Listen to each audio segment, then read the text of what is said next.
Today we have learned how Ganga river is formed. Ganga nodi sokhon headstreamer পৰা সৃষ্টি হয় আৰু এনেকে সৃষ্টি হওঁতে বেলেগ বেলেগ সংগমৰ সৃষ্টি হৈ পেলাই গংগা নাম পাই গৈ আৰু সেই গংগা নদীৰ যিখিনি কনফ্লুয়েন্স সেই কনফ্লুয়েন্স খিনি নাম জানিবৰ কাৰণে এটা সুইট শট আপোনালোকক দিব খুজিছো এটো হল বিনকৰুদে মানে বিষ্ণুপ্ৰয়াগ নন্দপ্ৰয়াগ ক মানে কৰ্ণপ্ৰয়াগ ৰু মানে ৰুদ্ৰপ্ৰয়াগ দেৱ মানে Devprayag so বিষ্ণুপ্ৰয়াগ is the confluence of Alakananda and Holy Ganga river.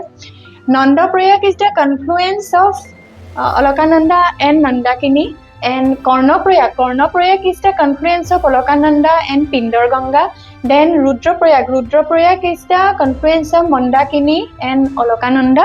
Then ultimately Devaprayagot ki hoise Bhagirathi aru Alakananda log lagi Devaprayag hoise. Gotike pasta confluence or kotha monot rakhile ami jodi switch to bino koru der pora ami sohoje monot rakhibo paro. ধন্যবাদ।